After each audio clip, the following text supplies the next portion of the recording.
Alright, so Miss Lucy Dee, LSD. This is the one I've been looking forward to. This particular video is going to be less of a trip report though, and it's going to turn into more of a ramble because my very first experience with LSD was so mild that I'm not even sure I would really classify it as a psychedelic experience. Definitely not even a trip, more of a psychoactive experience. It was a good time, but it was more just an introduction to the chemical. It would be my second experience where I upgraded to 2 tabs. That's where the love affair started.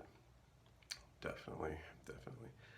The first experience was just 1 tab, 150 UG, and it was only a few days after the DMT experience that I described in a previous video. And it, I got all the traditional come on symptoms that we associate with the chemical. I got the vibrations and the buzz and the tingles, and visually things were a lot brighter, and at the peak they got very sparkly. Also, I noticed, again, this was an experience I had with my brother. At the time, he had not yet seen the movie Avengers Infinity War, and being a Marvel nerd, I was like, oh, you gotta see it. Because when we were kids growing up and we first started to get into comics, the current storyline then happening in the comics was the Infinity Gauntlet storyline with Thanos, so, it was nostalgia. So by this point, it had already come out on Amazon Prime, so we just rented it on the TV there and we just started watching it. Now, I had already seen it a couple times in theaters months earlier, so I knew what to expect, what the movie would look like. But as I'm, escalating in the experience and finally start to peak, I noticed that at the end, near the end, the final battle, when Thanos teleports to Earth and meets the Avengers, I knew what that scene looked like, where they're in Wakanda and they're in the forest surrounded by trees and the wind's kind of blowing as Thanos is incoming.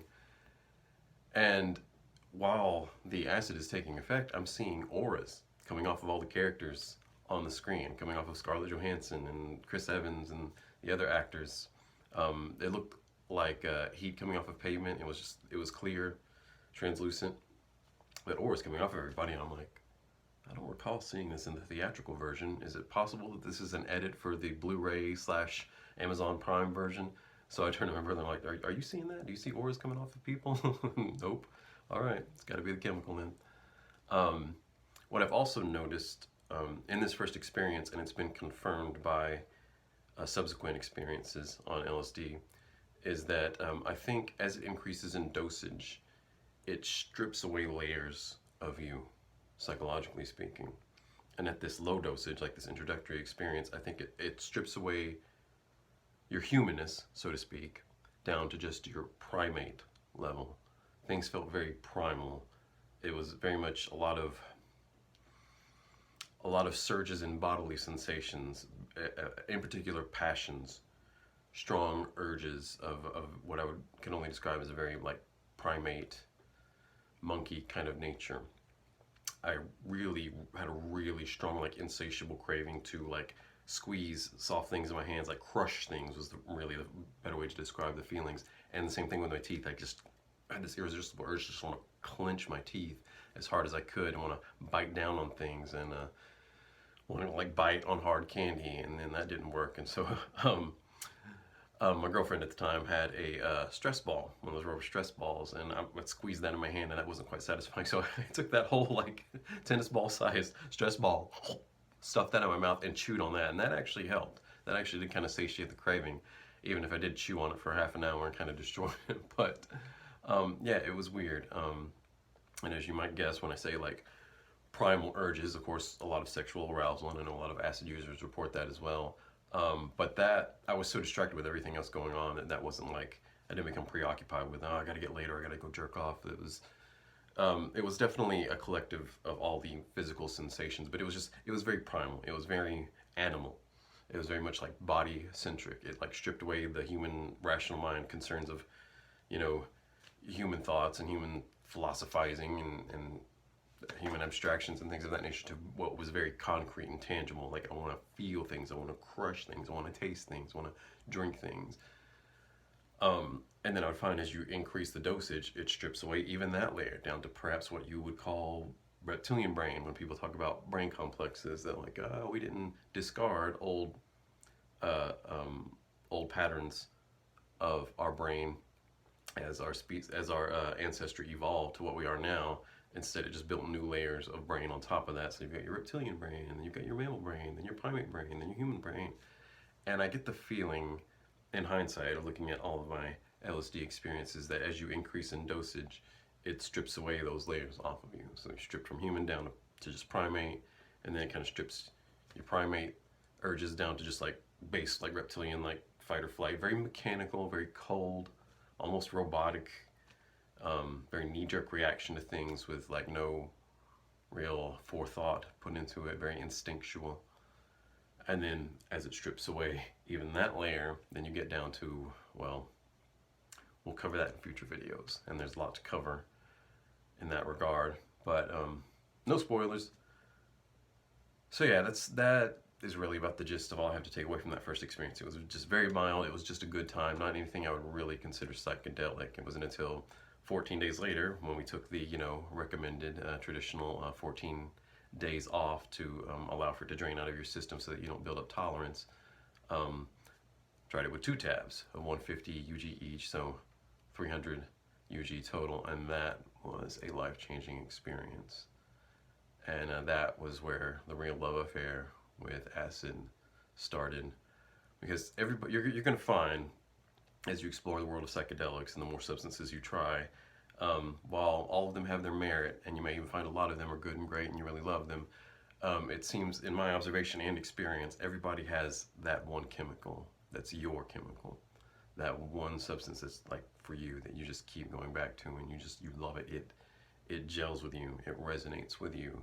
I think everybody's got it. Like, I know Terrence McKenna, for instance, he really raved on, like he in his heyday had tried every psychedelic there was to experience, and he kept going back to mushrooms, to psilocybin mushrooms. He even says that, like, you guys know I'm the mushroom man, that's my thing.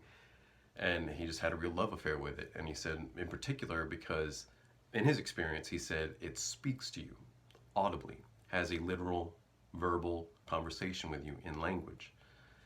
I haven't experienced that on mushrooms myself yet, but he did, and so yeah, I could see why, that was his chemical. It really jived with him. The way he describes his experiences on mushrooms haven't yet been my experiences on mushrooms, and likewise, what he describes as LSD has not been my experience either. For him, he was kind of underwhelmed with it. He said it might make, LSD might make me have a good time, it might make me have funny thoughts and become introspective, but LSD by itself never really gave him the visual element that he liked to take out of psychedelic experiences. He said he always liked to have an artifact, an adventure, to be able to come back and describe to someone, and not just a bunch of feelings and thoughts and so forth. And acid by itself never really did that for him, unless it was mixed with other things. Like he said, hash, if he bumped it with a good hefty smoking of marijuana hash, that would boost it and then start to get it to take on a hallucinogenic element to it. Or, if you mix it with other things like mushrooms and so forth. For me, in particular, it's quite the opposite. I've had some visual experiences with mushrooms, and what I guess might describe as sort of maybe a telepathic or just intuitive kind of conversation at high dosages of shrooms, but I've never really heard them speak to me, definitely not audibly. And it's a different experience, and it's just not, for me, it's not as potent, and it's not as, there's not as much of a directive when I take shrooms. And maybe this has something to do with, like, the fact that mushrooms are a living organism, so you're getting the experience through the filter of another consciousness, not just your own. Whereas LSD is like to borrow a phrase from Terrence McKenna, it's a non-specific amplifier. But for some reason, it's almost like flip-flopped. What he describes about LSD is how I could describe mushrooms personally, and how he describes mushrooms, that I can say about acid. Acid is, psychedelically speaking, it is the love of my life. It is, Miss Lucy Dee is my soulmate. It is my teacher. It is my spiritual guide. And after that first experience with 2 tabs, every time thereafter, it was teaching me a consistent plot, building upon a consistent narrative, a consistent story each time. And each time I tried to increase the dosage a little bit. Sometimes I would plateau and stay at the same dosage, but I never would go backwards and just take lower dosages. I was like, okay, now 2 tabs, 300 UG, stay at that for a little bit, now up to 450, and now up to, and so forth. And I think that helps do that. I think that helps maintain the consistency of the narrative that it's telling you, if you allow it to do that. But again, like, you're going to find that everybody has their own chemical. You may not even have the relationship with acid that I am personally describing, but you're going to find you have a chemical out there that is for you, that you will have this kind of a relationship with, and that will be this kind of benefit to you. It really just comes down to the difference in each person's own individual personal physiology in their brain, I would guess, and how that meshes with the drug. And for me, that happens to be acid. For me, I get much more out of it even than like DMT, which I know people rave about DMT. It's like it's the pinnacle, the be all end all of psychedelics. Not in my personal experience, It was great for what it was, but it's more about like just showing you things, almost more like, metaphorically speaking, it's more like putting on someone else's movie and watching a movie. Whereas with LSD, for me, it's been more like an interactive VR video game, all about you. Yeah, so I can't say enough good things about it. I've done it well over a dozen times now, probably even over 2 dozen times now in the past couple of years. And I have never, no matter how intense it gets, I have never had a bad trip on LSD. In fact, come to think of it, I've never really had a bad trip, period, except on DMT. But, and even that, I wouldn't really consider a bad trip, just my inexperienced ass being stupid. But that's another video for another day. But I've never had what I would describe as a bad experience with LSD. I always come away with it, clicking my heels and having this euphoric, like, enlightenment, epiphany, so to speak, like, oh, okay. As it just, what I feel, it's revealing to me more and more about how reality is constructed, what it is, and what my place is in it, if any. And really curing my existentialism, my own existential hysteria and dread, as you might say, which has just always been the most pressing issue in my mind. Everybody's got their ambition, and for me, you might even say I have always had no ambition, because my mind has just always been so preoccupied with just my own existential dread of like, why am I here? Why do I exist? Why does existence exist? What's in the future? What does the future hold for us? Blah, blah, blah, all that kind of bullshit. And acid has really, really helped me in coming to terms with that and giving me answers that have satiated those kind of questions for me. Don't have all the answers, don't even have most of the answers, still largely clueless, but it has taught me enough to finally satiate that curiosity where I can like finally start moving on with my life as a human being. Like, all right, have we told you enough? Can you stop worrying about that shit and start focusing more on this experience here while you've got it? And it's done that for me. So I cannot say enough good things about it. I haven't had any bad trips on acid. I have had very intense experiences. So just be cautious about that. Like, even when you find your chemical, when you take higher and higher dosages of it, there's going to be things that are going to be kind of tough. But I would still liken it more to like the fun of riding a roller coaster. Think of your favorite roller coaster, your most thrilling roller coaster you enjoy getting on. It's like, no matter how many times you ride that roller coaster, when you get locked in and you start that slow escalation up the hill for that first drop, you still, maybe you feel less and less anxiety and thrill each time, but some degree of it is still there, and you want it to be there. That's part of the whole experience of riding roller coasters. You want some of the thrill, you want some of the anxiety and some of the mystery of like, I don't really know for certain what's going to happen. I'm sure a lot of people who are into thrill-seeking endeavors like skydiving and bungee jumping and cliff jumping and all that kind of stuff are, they can attest to that. Like, you want some of the thrill, some degree of the thrill and the fear and the mystery of the unknown. Like, okay, I've got a good idea of what's going to happen, but I don't know for certain what's going to happen. You kind of want that to be there. That adds to the joy of the experience. And that's what I found with acid. Like, each time I increase the dosage, and it takes me to new territories of the mind that I haven't encountered before, new modes of experience that I didn't even know existed. And it's like, oh, whoa, whoa, whoa, okay. I mean, it's new, so it's unexpected. And it's like, oh, wow, okay, I don't know how to navigate this. But once you're in the thick of it, and once you come out of it, it's like, oh my God, thank you, that was awesome, that was wonderful. Let's do that again in the future, and something else as well. Let's keep going with this. Let's keep having new stuff. Let's do this again and the new stuff. And I know, in light of what I'm going to say in future videos, what I'm saying right now is going to sound contradictory because of some of the lessons that acid had to teach me about my existentialism and about the nature of reality, I guess you could say. But I'm giving a series here because all of this is going to tie together in the end. There's always bad news with good news. And acid does give me the bad news along with the good news, but it always ends in good news. It starts with good news and it ends in good news. And even when it gives you the bad news, for me, in my experience, it holds your hand and it cradles you almost like a mother figure, and it pets your hair, you know, and it's kind of like, all right, calm down, we got you, we know this might be scary, but let us explain it to you. It's okay, trust me. And yeah, I've gotten to that point. I trust acid, and much the way Terence McKenna trusted mushrooms. I'll also say I was kind of amazed that it's had such a long life as a party drug.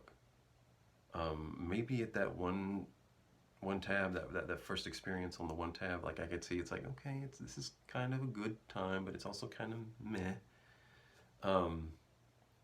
So yeah, I guess like if you're going to a rave or something like that and you're already kind of drunk or kind of high on weed or something like that, and you drop one of those low dosage tabs and it just kind of makes things sparkly and vibey, it's okay, I guess I get it. But anything beyond that, like, I just don't see how you can function and navigate in the real world. They are great experiences, but to me that just seems like you lose too much human functionality, and that puts you in a very vulnerable spot. I wouldn't want to be in a crowded place or even out in public at those kind of dosages. So like, when I had my first few experiences at high dosages, I was just like, well, people do this out in public with strangers in environments that they don't know. Like, wow, that is insane. That is reckless. For me, it's very sovereign. It's very sacred. It's very holy, and for lack of better words, because I know I've said in a previous video that I'm an atheist of sorts, I guess. But these are the only kind of words I know how to describe the experiences and the reverence I have for this chemical. I will also say that there is that, when you find your own substance, and maybe for some of you it is acid, there's that sweet spot where it's not so low dosage that it's like, okay, yay, good time, but meh. But it's not so high dosage that you're just totally, completely gone, and you can still kind of engage with this world to some degree, and it really just kind of amplifies your experience in this world. You know, I like to call that the sweet spot. For me, I found that that's about 300 to 400 UG on LSD, and that's the spot. And a lot of acid users out there know what I'm talking about. That sweet spot where it's just right, where it's like not too intense that you're going through ego death and having existential crisis, and then coming out reborn on the other end, and it's not so low dosage where it's like, okay, this is just like having a beer or a joint. Where it's really the quintessential acid experience. It's like out there in the mainstream that everybody thinks of when they think someone's high on acid. This is what they're experiencing, where you get the fractals and the tracers and the intense vibrations and the giddiness, and time seems to slow down and so forth. If you've never used it, or if you've never even had psychedelics that have given you a similar experience, I would recommend taking a look at the music video by the artist Foster the People for their song called Doing It For the Money. Now, in spite of what you might think about the music and about the song or about the band or whatever, that music video, visually speaking, is like 99% accurate of what that sweet spot I'm talking about looks like when you're on acid or on some of these other psychedelics that are similar. Oh yeah, like when people talk about seeing fractals on these things, it's more like you can still see this world, but it's more like someone has put a lens or a sheet of glass over your vision. And then the visuals that you're getting, whether it's fractals or swirls and colors and light beams blasting around or whatever have you, it's happening on that lens. So you can still see this world through that lens, but on top of that lens is where all your psychedelic visuals are happening.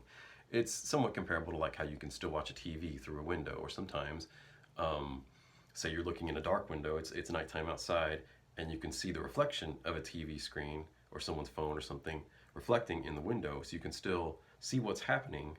You can still, like, in essence, you can be watching TV on this window, but you can still see through the window and see what's outside of your house.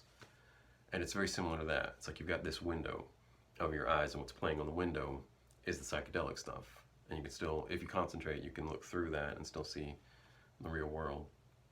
But yeah, if you want to see what acid fractals look like at the sweet spot, go and take a look at that video. It's Foster the People Doing It for the Money. That is like, I dare even say 100%, but that is like 99% accurate of what the visual component looks like at that dosage. Auditory wise, I would also recommend taking a look at, there's a clip from the Superman movie called Man of Steel that was back in 2013. And there's this scene where the bad guy, Zod, who's also like Superman, the same alien, the same physiology, he comes to Earth, so him and all of his buddies get the same superpowers Superman has. And all up to this point, he's wearing a helmet that's protecting him from the sensory data of having superpowers, like Superman's super hearing and super sight and super smell and all that shit. And then him and Superman get in a fight, and Superman breaks his helmet, and so now suddenly the bad guy, Lord Zod, is getting all this sensory data in, and it's overwhelming him. And visually, like when they show what he's seeing as his x-ray vision and all this other shit is kicking in, that's about like 80 to 90% comparable to the sweet spot on acid, the way everything's so vibrant and bright and sparkly, and the colors kind of shift on it. I wouldn't say you get x-ray vision on acid, and it's not that accurate, but it's pretty close. But also audibly, like the auditory, the sounds that are happening in that clip from the movie that I just mentioned. You can like Google it, go find it on YouTube. I'm sure you can find it there. When Zod's super hearing starts to take in, and he's hearing everything. The way it sounds is the way you'll start having auditory hallucinations on that sweet spot of acid, like sounds that you know aren't even there. You could be in a room all by yourself and nothing going on, in complete silence, and you will hear these kind of sounds where it's like, I remember in particular where Zod hears like the bells dinging on a railroad crossing. But the way it sounds to him, where it's distorted and amplified because of his super hearing, and so it sounds very electronic, very computerized, like and you hear sounds like that when you're in that sweet spot on acid, accompanied by the visuals I had just previously described with all the fractals and everything. You hear those sounds. It sounds like very like old school video game kind of music, MIDI music, I think they used to call it back in the day, like from, 1980s video games and Nintendo and Super Mario Brothers and shit. Yeah, very, very electronic based kind of sounds, almost like music, like. But in particular, like I said, when Zod hears that railroad alarm, or that railroad bell dinging, I have heard almost that exact same sound before on acid, and I just remember making an impression on me, like, oh wow, like literally nothing is happening right now. I'm sitting in silence and I'm hearing all this weird shit, like, am I hearing sounds from another dimension and shit? Yeah. So yeah, highly recommended. Can't say enough good things about it. I wish my first experience gave me more to tell, but it is what it is, because I got plenty to say in the next video when I talk about my first experience with 2 tabs. And this is where I would say, on a psychological level, I finally broke through to the other side, and that video is going to be a long one. And I know I tend to ramble in these videos anyway, and I'm sure for the few of you who have seen them, they're very boring as it is. So just brace yourself. If you're willing to hear me out, it's going to be a long one, but I've got some interesting things to say. So hope you join me for that endeavor, and thanks for watching.